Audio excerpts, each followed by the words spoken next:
Et puis l'actualité du jour, et voici le tour d'actualité justement de cette semaine avec François-Louis Bourneau. Bonsoir. Bonsoir. Bonsoir. Et on commence par un chiffre qui rassure.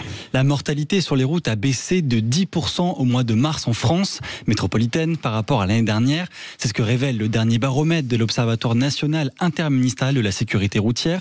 Ça fait 5 fois de suite que la France voit sa mortalité routière baisser, avec 231 décès routiers contre 257 en 2024. Mais attention, cette baisse ne concerne que l'Hexagone. En Outre-mer, le nombre de décès a lui augmenté le mois dernier de 33% par rapport à mars 2024. Dans 2 mois, à partir du 21 juin, vous ne pourrez peut-être plus rentrer en voiture dans l'hypercentre de Lyon.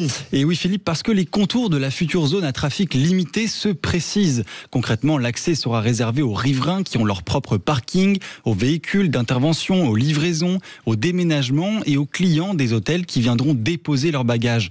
Tous, pour passer ces bornes automatiques, devront s'être inscrits au préalable pour renseigner leur immatriculation. Ça va être simple.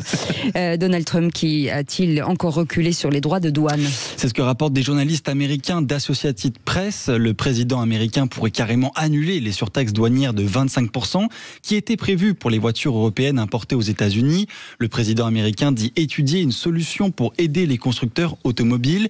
Une prise de conscience jugée trop tardive par Matt Blunt, président de l'American Automotive Policy Council, une association qui représente notamment Ford, General Motors et Stellantis.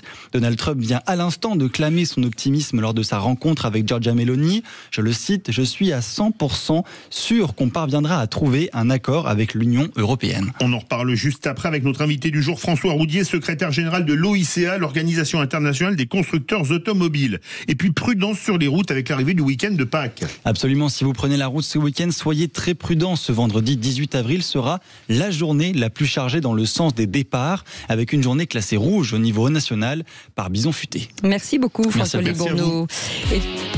Les vraies voix Sud Radio.